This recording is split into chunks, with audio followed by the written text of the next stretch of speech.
elle-même. Je me rappelle encore l'un de mes professeurs qui me dit, voilà, et ça c'est une bombe. Et on ne peut pas que cette bombe puisse sauter dans notre laboratoire parce que juste les subventions des laboratoires proviennent de firmes pharmaceutiques. Et on arrive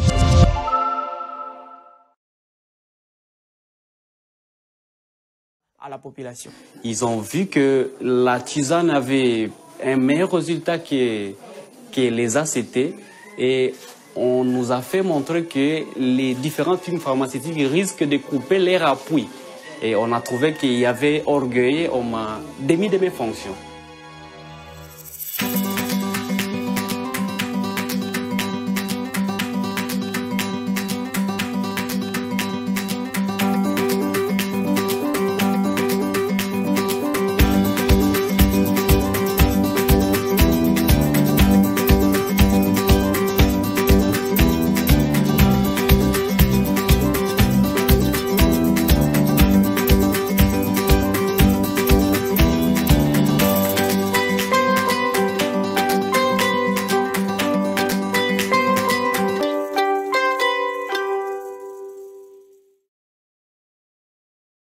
Massivement, vraiment vous s'abonner massivement na site kaka moko ya Mokili Mobimba Kuli Media TV.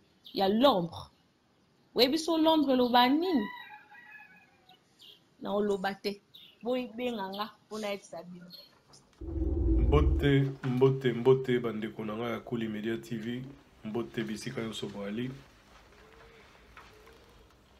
Toye susu lelo epana bino. Kabolana bino lisolo. Lisolo nanga ya lelo eza lisolo moko très important parce que navandi avant-hier namoni président de la République apesi annonce moko na télévision pe na ba tweet pe na makambo nyonso ba communication nyonso elongo bani mpona kopesa bana mboka message que Azako a envisagé Topé assis à lancer demande Yarosomba plus de 5000 kits 5000 produits ils ont à côté à Madagascar et produit en les produits moko pour la aider Banamboka parce que a estimé que découverte il y a produit à Basalina Madagascar eza bien pour na aider Afrique na bana mboka pour na bokono oyo batu nyonso baebi na kombo ya coronavirus mais esalinga bien te koyoka ndenge mokonzi ya mboka a élaboré likambo yango parce que tomoni ndenge asololi azosolola en même temps na président ya Madagascar Nenga PC Beloge, Nenga sepeli na likambo na initiative yango. Mais tout ça komi tuna pe tozo tala tozo comprendre te. Est-ce que président za au courant te ayebi te ba yebi saka ete to na komi tuna kutu soki ye président za ka lwa biso. C'est-à-dire ayebaka makambo elekana mokili à travers kaka ba information ba internet ba information nyonso biso tolandaka lokola mutu nyonso akolandaka na télévision donc ndia azala batute autour na ye ko bako memela ye ba information na ba précision ya information ba memeli parce que tant que zo na président malgache wana ya Madagascar azako yebisa ye que na uta komona na ba réseaux sociaux ndenge ozolobela likambo ya kisi wana epa na bino yango na bengi yo omoni yango na ba réseaux sociaux ofanda liboso ya télévision kaka ozotala réseaux sociaux to nini bref ekamwisinga que président loba ndenge wana mais eloko na eko yebisa bino mbana mboka eza important lelo tomoni na biso ba reportage bato baosala sur likambango sur bato Madagascar sur boye na boye mais il faut te bato bana mboka bayeba bayeba ke kisi wana oyo bazwi na Madagascar oyo basali na Madagascar parmi bato basali ba recherche ya kisi wana tozana mwana mboka mobimba, un jeune patriote congolais, médecin de surcroît, oyo abunda pendant des années na mboka na biso pona bokono mususu oyo etungisaka biso mingi oyo tobengi paludisme. Abonnez massivement, vraiment vous abonnez massivement na site kaka moko ya Mokili Mobimba Kuli Media TV. Ya l'ombre. Oui, biso l'ombre lobani. Na olobate. Boy benganga pona exabino. Paludisme, malaria. Ye abunda pe babundisa ye ti akima mboka. Donc, kisi oyo boza koyoka ebimi na Madagascar, parmi batu oyo basali yango, tozana mwana mboka wana, médecin, na kombo ya Jérôme Mouniangi.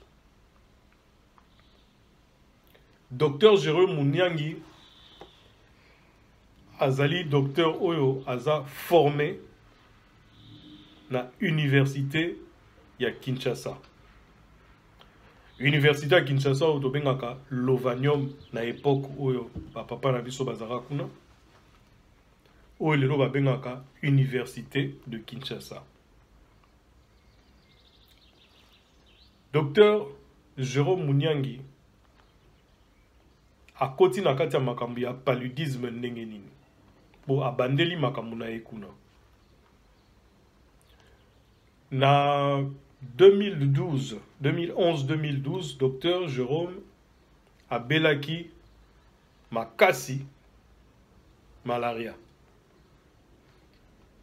Alors le fait qu'abelaki makasi malaria nae ameki komela bakisi oyo biso nyonso tomelaka malaria, mais lokwa malaria ezali makasi mingi donc ezako zwa penza te. Abengi ndeko na ye mususu ya médecin pote atuna ye, mais est-ce que okoza na solution mususu te alternative plutôt pour na ko meka ko soigner maladie parce que nga vraiment nazo kokate. Et justement comme par hasard, collègue na ye wana ya médecin ou paza ami na ye a ebisi bon na ebité mais peut-être que okomona ngo bizarre, mais bon nga nazana ba gélule moko awa et utaki Canada et ba gélule wana eza ya plante mo babengaka Artemisia. Artemisia, oui. Oh, plante nini wana. Ote plante yango ezaka nango partout, ezaka pe chez biso awa. Mais esoignaka pe bokono wana ya malaria. Mekango. Et puis okoyebisanga, mais apparemment docteur Jérôme Mouniangi a hésité ki mingi. Finalement, bon, nana soit mususu te na mekakaka. Azui pe kisi yango, ameli yango. 3 jours après, a moni différence ya makasi. Oh, akomoka déjà moi, zote bandozonga moi bien, tout ça bani. Alors alobi non, il faut continuer yango. A bengi camarade na ebisi en tout cas na moni différence moko boye, ya moi bien na zote nanga tout ça. Camarade na alobi non, collègue na epé en même temps. Ah oui, docteur, ça serait mieux au continuer en gros pendant 7 jours. Et après 7 journées, au tala. Docteur a salipé bon à continuer en 7 jours, amélioré en 7 jours. Bah, j'ai lu l'ouana ya Artemisia. Donc ça existait déjà. 7 jours après, docteur Azui a eu très bien. Donc maladie Sili pour naïe ici à Bino. Pour nous, quand même sûr, en tant que scientifique, en tant que médecin, comme d'habitude, il faut ça sous examen pour nous dire vraiment beaucoup de facilité. À quel souci ça examen, bah ébissé, bah résultat au bima. Il y a beaucoup de ça examen naé, puisqu'à gagner dans le laboratoire où il y a bango beaucoup place à ça bah recherche naé.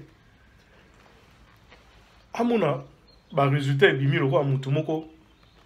Non seulement a bella jamais malaria, mais bah résultat bimi le roi mutumoko avant n'a même pas na région moko ezana malaria. Donc paludisme.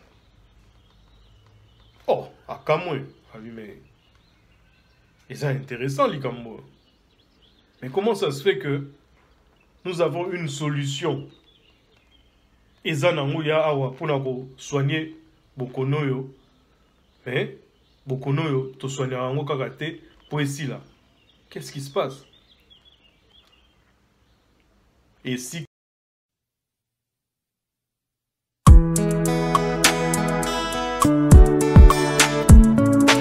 l'Afrique, l'Asie, l'Europe, l'Amérique, l'Océanie, lockdown.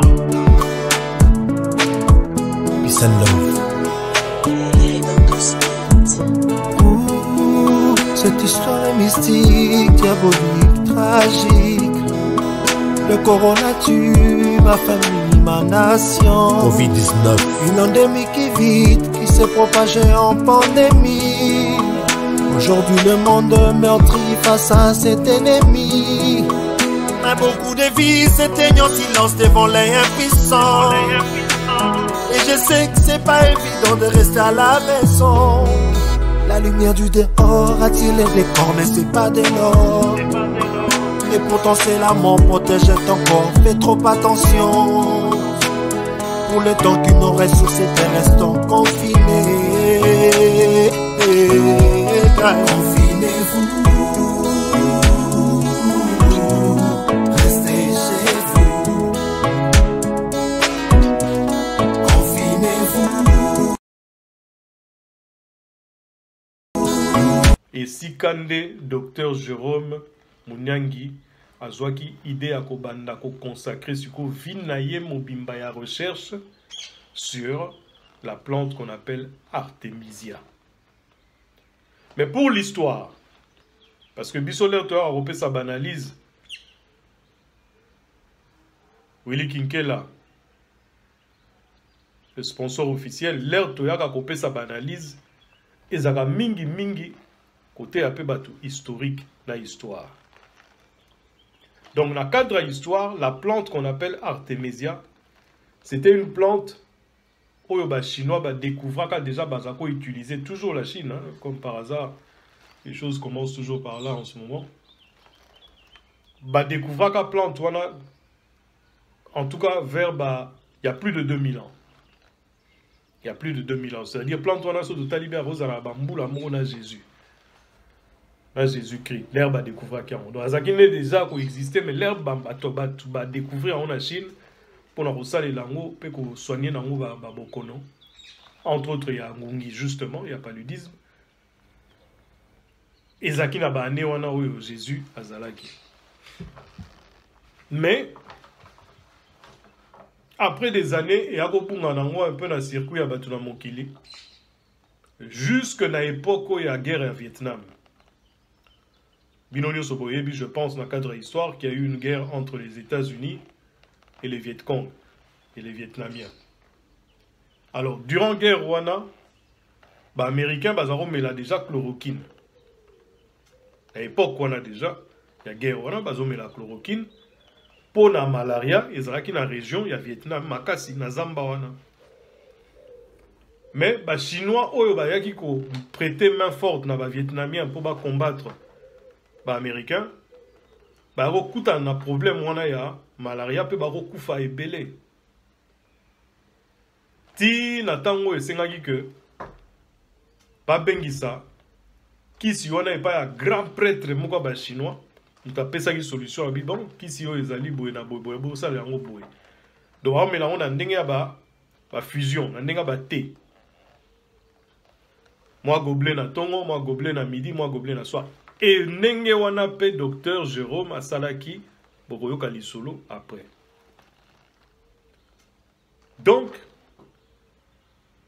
ba chinois na ba vietnamien ba yako banda siko ko menaki si wana et ko sala que ba tuna bango tubaki zoto kolongono pe ba longaki etumba wana contre ba américains. So boye baraté, les Américains ont perdu leur guerre face aux Vietnamiens. Ba Vietnamiens tout ba gagné yango.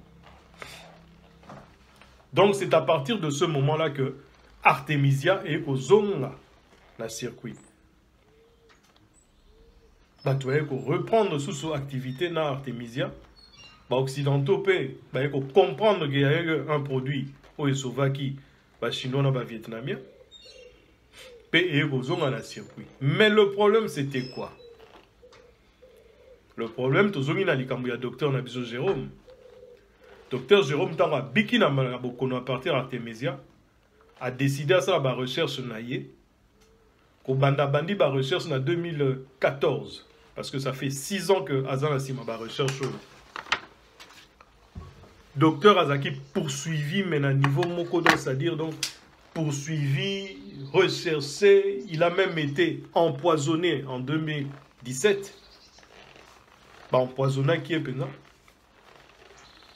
Soigné qui est côté à la frontière, il y a Rwanda, dans RDC.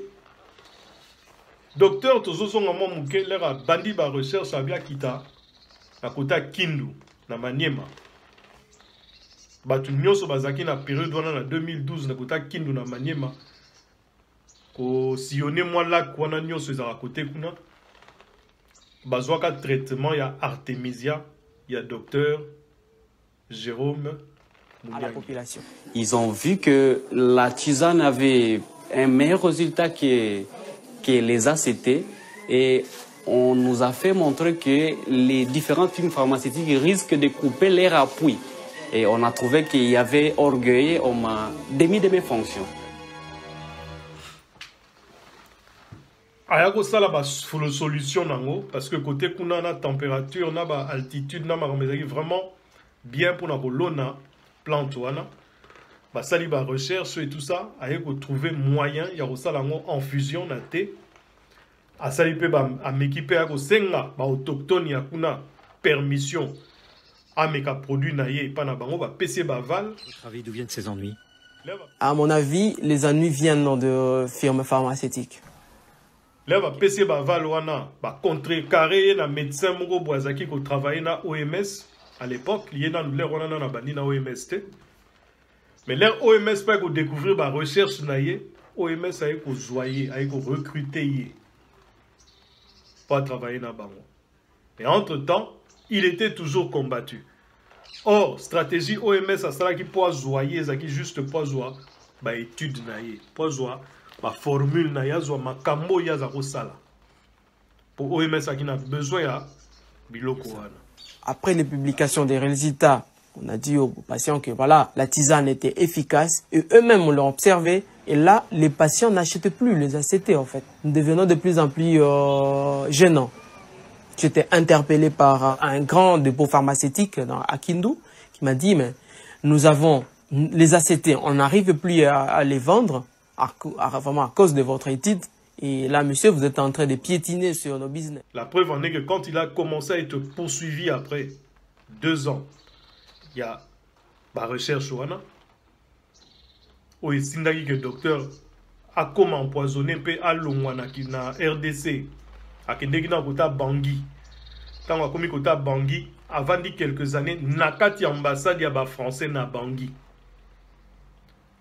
Et place wanda badai ba démarche na madame docteur Lucille Cornet. Madame Lucille Cornet-Vernet, une française, azapé na kati ba recherche ya plante wana Artemisia. Et c'est grâce ya association ya madame Lucille, qui est médecin aussi, que hier, a reçu visa pour Aya France. Je crois que Bozo Landangana Bukebi, Likambuya, docteur Jérôme Mouniangi. Docteur Jérôme Mouniangi, on a profité à cette époque-là, l'air va soigner Likambuya poison naïe. Pour sala ba master naïe na université en France na Paris 7 et puis à l'Ongwepe awa azu sous sope pour aketi Canada a kosa sous master na Canada. Donc ndenge bozo mona jeune homme wana qui aujourd'hui n'est tombé à lisolo boye a komi ko senga asile politique na France après avoir été na Madagascar pour nako bimisa kisi oyo bomoni bon ezali kambo ya koyebisa bino parce que nazo nana ke na bino vraiment na bokebi pour bo comprendre que docteur aza mutu oyo asali déjà 2 produits mais impact ezate na mboka oyo ye ya liboso asali yango kuna contre malaria la plante babengi Artemisia et soigna bato lelo à 100% bato ya côté bakomaka kosala yango. Il a été combattu par qui? Docteur Azaï combattu par la firme pharmaceutique. Artemisia, on a besoin qu'Artemisia, ils ont même interdit la Belgique, la France, comme plante. Mais bizarrement, la Belgique qui fait partie du Benelux, a interdit plante wana et pas na yé Artemisia, mais et pas na Luxembourg qui est à côté, plante wana les a accepté. Posez-vous la question. La France n'a cadre yaba firme na pharmaceutique, bah comme on a que business y a malaria, donc il y a paludisme. Et regarde aussi la pamba pour bah osasu na moyen resomba qui cité, bah osasu na moyen, il y a pas qu'on somba mais qu'on fournir bah qui cité na population, moyen au côté ça sous chiconte. Bah il y a projet à docteur Jérôme à travers OMS où il y a ça qui tout azoyé comme recrue à utiliser bah données naïe azoamaye les naïe pour attaquer après pour la bateau bah OMS c'est Organisation mondiale de la santé. Nazo répété Organisation mondiale de la santé. C'est-à-dire bah souka na ba mester ba kuna ba souka na ba chercheur ba kuna ba souka na batu maye les ba kuna. Mais pour nous faire comprendre batu que nous sommes les akaka business. Nous sommes les business, c'est-à-dire batala ka bisote na neka amawa batu mukili non to ko soigner bango non. Soin o ba ela ka biso eza po mbongo ekota. Et soin ngo eza soin moko o eko sala te que au perdre maladie nyoso. Et ça ba soin ça la que et calmer maladie. Donc maladie aux anango le malaria ba e ba peso ba kisi na bango et calmer au maladie au monde biki mo biki noté et calmer parce que le professeur Jérôme Mouniang a découvert que avec l'artémisia on redevenait tout à fait clean. C'est-à-dire au comme il roi mutoyo à viva jamais na zone moko à zone moi piqûre té à moustique après avoir pris traitement naé. Bozo mona jusqu'où mondo eza monde moko ya ba intérêt kaka. Mondo eza monde moko ya ba intérêt kaka. WS nekonanga Willy Sionga.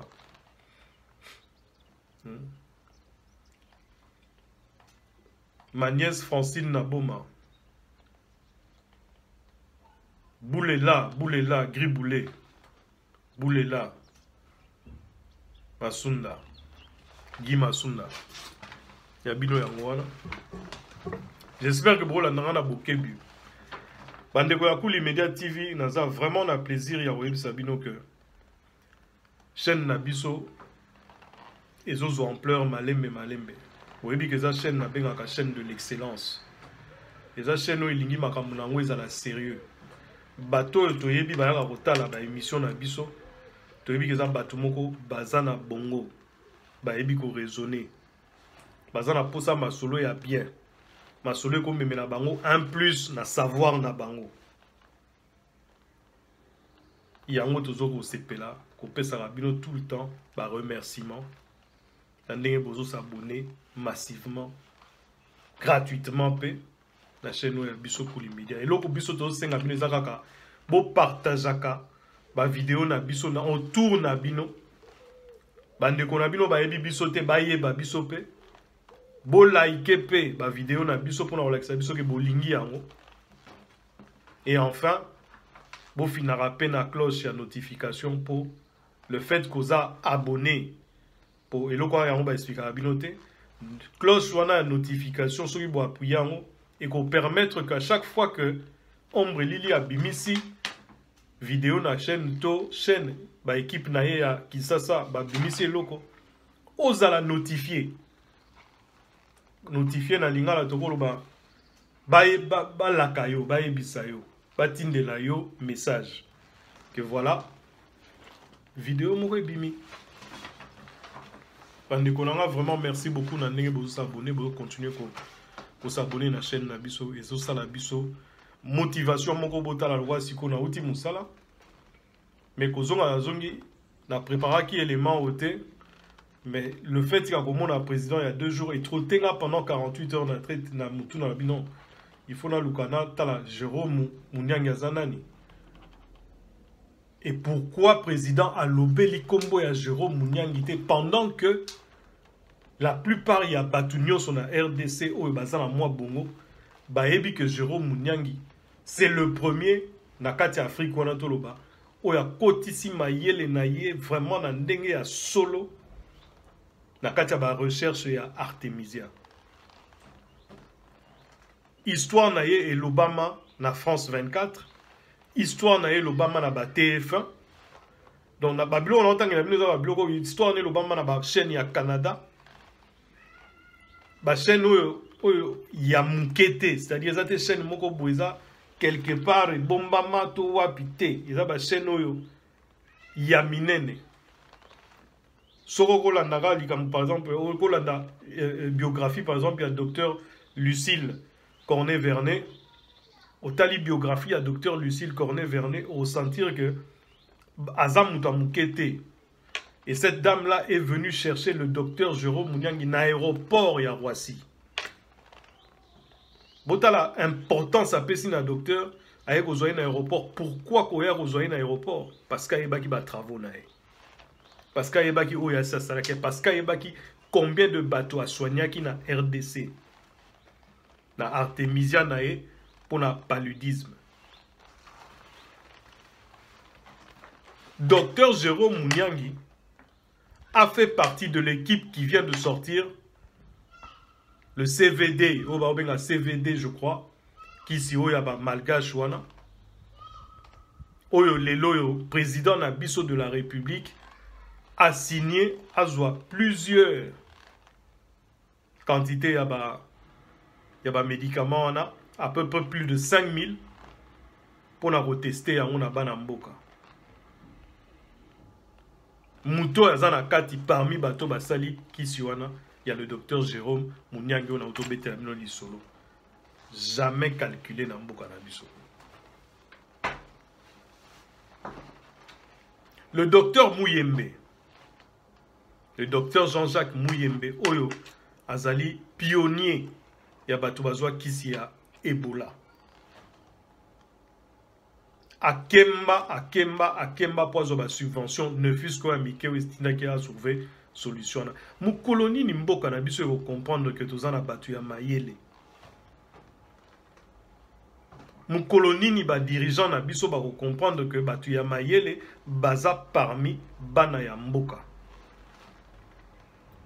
Bazo kende reparti à travers le monde partout. Pour kima kaka discrimination, pour kima attaque, pour kima meurtre. Tina ko atteindre ba vie na bango. Bozulu ko atteindre ba vie na bango. Donc bazo kima nyosona mayele na bango pezo kende ailleurs.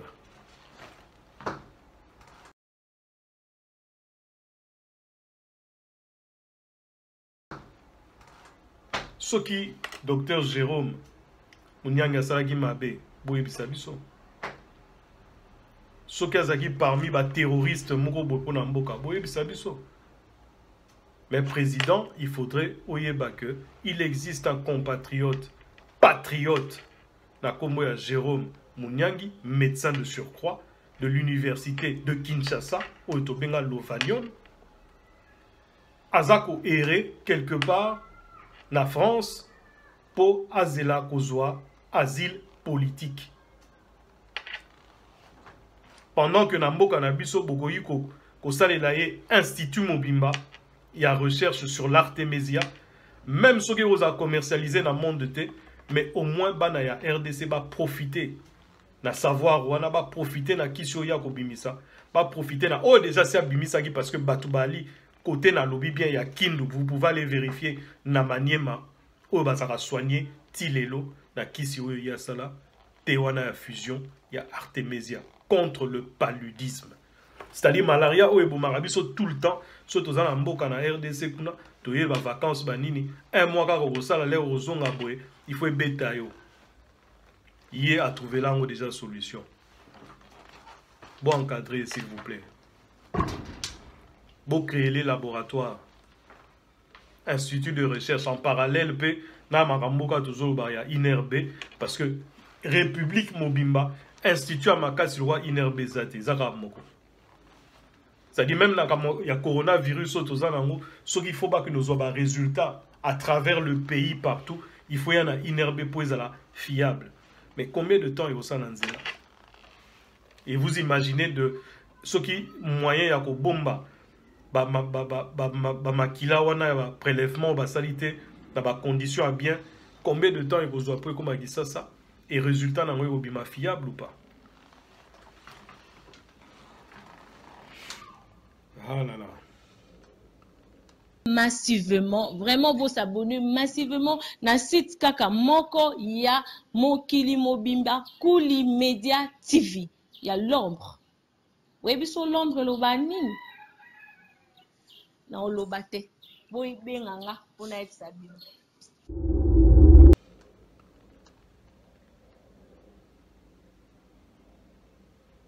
Na kati ya continent na biso ya Afrique. Après le Nigeria, le Mozambique, la bateau va habiter. Tout ça, troisième pays oyo fléau, fléau, il y a paludisme, et ça y a koleka. Après le Nigeria, là le Mozambique, troisième pays est Bisso, la RDC. Malaria ya kosakanate. Mais l'origine même il y a malaria. Ezanini. La bateau bazara. Comme il tourne mais malaria, on to so malaria et biso ga mboka malaria mais boyeba malaria et utara wapi. Ah là là. Maladie wana ya malaria, eza maladie moko et utaka na ba. Lokola ba algue moko boye et botamaka toujours ba place ya salité. Ba place maille ya salité les kaka. La place ba tuyauterie à salité zali où ils ont abandonné ils ont la forme ba algue moko boye et bota makawana ou ememaka bokono ya malaria algue wana soki botami e bandi kokola ti ya obimisa ba moustique wana soki ba koli ou ba bengi moustique femelle ba anophèle ba zui soki ba suyo kaka a déposer le virus wana ya muke e utina algue wana. Il y a beaucoup de malaria et zuyo. Voilà. Donc malaria et c'est un capo et la paix et le komoko et si la nango sans que tu aies un problème tu aies un docteur Jérôme ba makambo ba na ko landele ba luka ko bomaye ba melisake ba poison tous à la propre nakati ya lopango na yo maye le kaka evandaka te. Na liboso lopango no maye le kaka evandaka te. Soki mutu nyonso asali effort wana, je pense que moi minimum ya propriété que vous avez déjà et puis le reste que vous allez comme ya l'état pour aussi ça musala. Bande konanga il faut boyeba que chaque 2 minutes na continent na biso ya Afrique mwana moko akufaka na malaria. Chaque 2 minutes. Alors, on a zongela likamuna biso ya docteur Jérôme na niveau ya mboka. Bo pesa ye ba moyen, bo rappeler ye na mboka, bo pesa ba moyen parce qu'il ne demande que ça pour travailler. Sinon bo mala mayele na enyo sona e kozana ngo pona mindele. E ba mindele ba ko profiter nango pote ba ya ko sombisaka biso ba kisi. Donc, risque peu Artemisia va rouler en gâté parce que ce basu en est risqué et éradiquer maladie. Or, on a besoin maladie on est continuer pour firme la banque pharmaceutique et continuer à tourner OMS Azula Rambongo et puis va firme P et Zorambongo.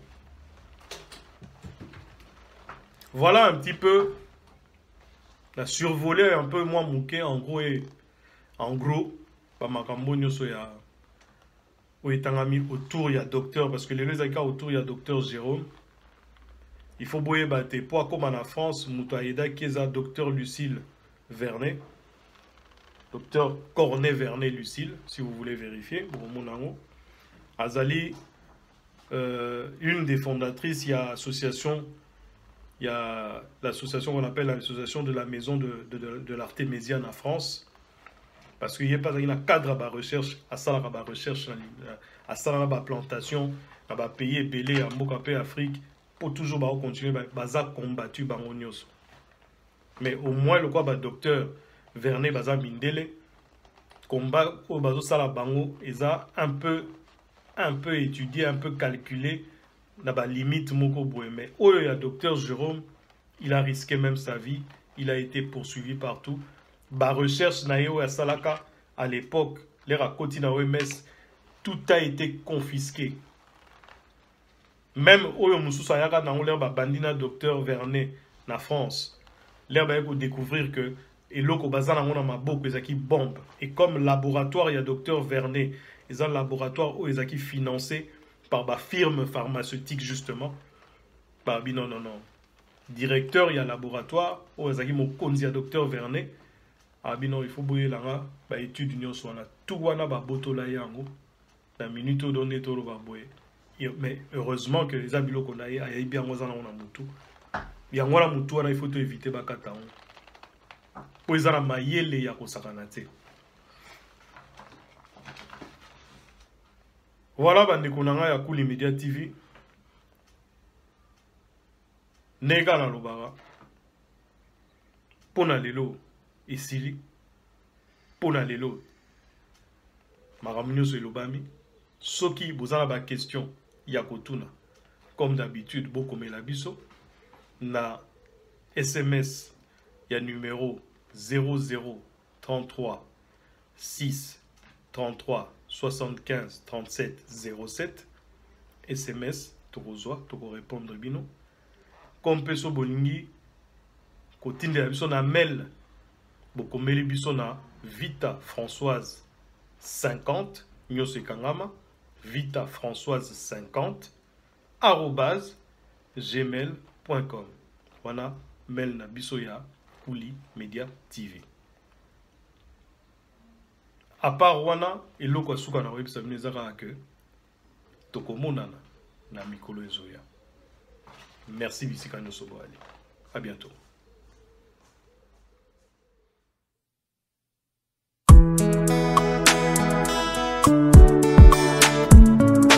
L'Afrique, l'Asie, l'Europe, l'Amérique, l'Océanie, Lockdown.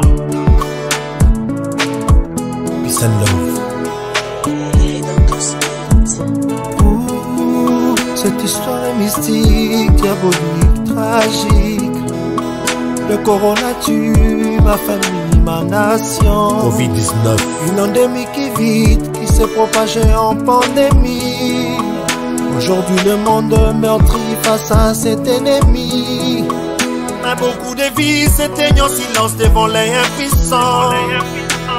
Et je sais que c'est pas évident de rester à la maison. La lumière du dehors attire les décors, mais c'est pas de l'or.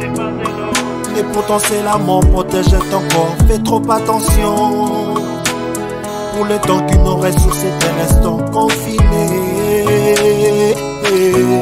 Confinez-vous. Restez chez vous. Confinez-vous. Restez chez vous. Confinez-vous. Restez chez vous. Certes, invisible mais pas invincible, je garde espoir. Je crois dur comme fer en respectant les gestes barrières. C'est laver les mains, tousser sur son coude, c'est toi bien des maîtres.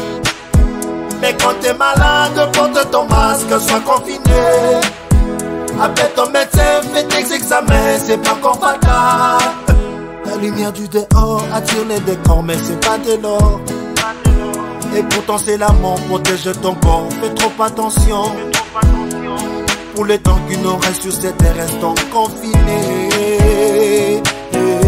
Okay. Confinez-vous, restez chez vous.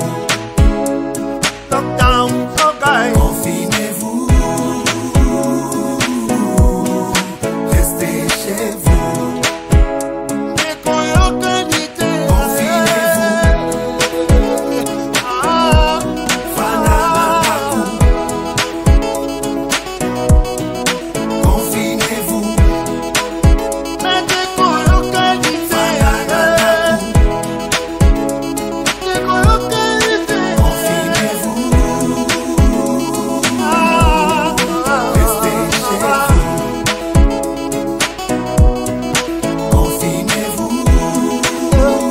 Monsieur Morel, restez chez vous.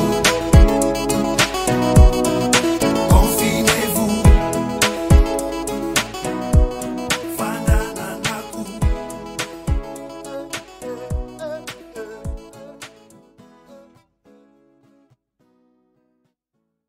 Massivement, vraiment vous s'abonner massivement na site kaka moko ya Mokili Mobimba Kuli Media TV. Il y a l'ombre. Oui, biso l'ombre lobani. Na olobate. Boy benganga, on a été sabine.